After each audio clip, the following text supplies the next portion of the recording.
جب فرعون ڈوب کر مرا تو سمندر نے اس کی لاش کو اللہ کے حکم سے باہر پھینک دیا، جبکہ باقی لشکر کا کوئی نام و نشان نہ ملا۔ یہ واقعہ آج سے 3500 سال پہلے پیش آیا تھا۔ مصریوں میں سے کسی نے ساحل پر پڑی اس کی لاش پہچان کر اہل دربار کو بتایا۔ فرعون کی لاش کو محل پہنچایا گیا۔ درباریوں نے مسالہ لگا کر اسے پورے شان اور احترام سے تابوت میں رکھ کر محفوظ کر لیا۔ حنوط کرنے کے عمل کے دوران ایک غلطی ہو گئی۔ فرعون جس سمندر میں ڈوب کر مرا تھا تو مرنے کے بعد کچھ عرصے تک پانی میں رہنے کی وجہ سے اس کے جسم پر سمندری نمکیات کی ایک تہ جمی رہ گئی تھی۔ مصریوں نے اس کی لاش میں نمکیات کی وہ تہ اسی طرح رہنے دی اور اسے اسی طرح حنوط کر دیا۔ وقت گزرتا گیا، زمین اور آسمان نے بہت سے انقلاب دیکھے جن کی گرد کے نیچے سب کچھ چھپ گئے، یہاں تک کہ فرعون کی حنوط شدہ لاش بھی زمین کی تہوں میں چھپ گئی۔ ان کے نام صرف کتابوں، ان کی تعمیرات اور لوگوں کے ذہنوں میں رہ گئے۔ اس واقعے کے 2000 سال بعد اس دنیا میں اللہ کے آخری نبی حضرت محمد مصطفیٰ صلی اللہ تعالی علیہ وآلہ وسلم تشریف لائے۔ ان پر نازل ہونے والی آخری کتاب میں فرعونوں کے قصے بڑی تفصیل کے ساتھ بیان کیے گئے، اور اسی سلسلے میں اس فرعون کا جسم محفوظ کرنے کی بابت آیت نازل ہوئی۔ اس کی سچائی پر سب اہل ایمان کا پختہ یقین تھا، لیکن وہ سمجھنے سے قاصر تھے کہ اس خدائی کا دعویٰ کرنے والے کی لاش کہاں محفوظ کی گئی اور کیسے اسے عبرت کا نشان بنایا جائے گا۔ 1871 میں مصر کے الغورنیہ سے تعلق رکھنے والے غریب اور معمولی چور احمد عبد الرسول کو فرعون کی حنوط شدہ لاشوں کی طرف جانے والے خفیہ راستے تک رسائی مل گئی۔ احمد عبد الرسول نوادرات چوری کر کے بیچا کرتا تھا۔ ایک دن وہ دریائے نیل کے کنارے کے قریب تبیسا کے مقام پر اسی سلسلے میں پھر رہا تھا جب اسے ایک خفیہ راستے کا پتہ چلا۔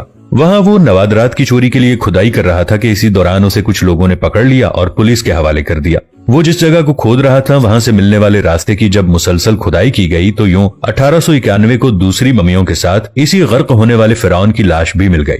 اس کے کفن پر سینے کے مقام پر اس کا نام لکھا ہوا تھا۔ ان ممیوں کو ماہرین قاہرہ لے گئے۔ جب ان ممیوں کا تفصیل سے جائزہ لیا گیا تو فرعون والی ممی پر جمی نمکیات کی تہ سے تصدیق ہو گئی کہ یہ وہی فرعون ہے جسے اللہ نے پانی میں غرق کر کے بدترین انجام سے ہمکنار کیا تھا۔ یہ بہت بڑا واقعہ تھا۔ اس کی تصدیق کے لیے دنیا کے ماہرین آثار قدیمہ اور تاریخ دان مصر کی طرف بڑھے۔ مختلف سائنسی تحقیق کرنے کے بعد دنیا بھر کے سائنسدانوں نے تصدیق کر دی کہ دوسری سب لاشوں کی نسبت سے صرف فرعون کی لاش پر ہی سمندری نمکیات کی تہ جمی ہوئی تھی۔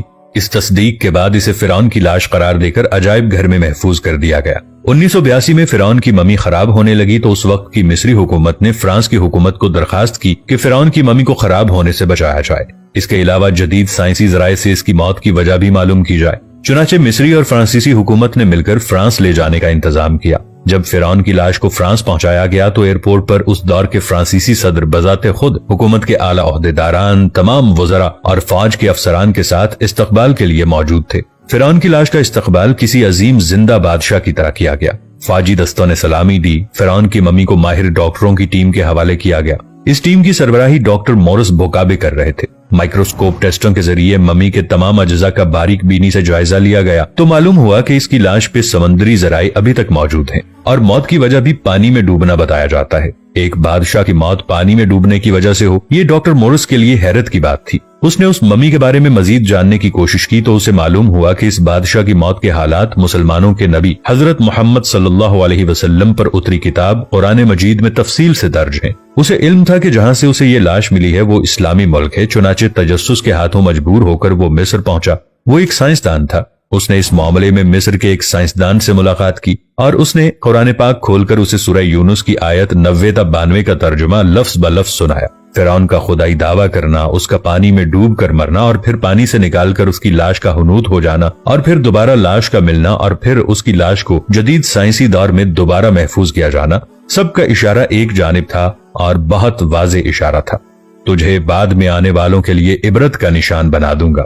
فرعون کی لاش ایسے محفوظ کر کے دنیا کے سامنے لا کر رکھ دی گئی ہے کہ انٹرنیٹ کی ایک کلک پر، رسائل و جرائد پر، ٹی وی چینلز پر اور عجائب گھر میں اربوں انسانوں کی آنکھوں کے سامنے کری اور قابل ترس حالت میں موجود ہے۔ سوچنے کے لیے کہ عبادت کے لائق اور ہمیشہ رہنے والا وہی ہے، سب کا خالق اور رازق وہی اللہ ہے۔ ڈاکٹر مورس نے آیات کا ترجمہ سنا تو اسی وقت پکار اٹھا کہ یہ دین سچا ہے۔ اس کے بعد کلمہ شہادت پڑھا اور مسلمان ہو گیا۔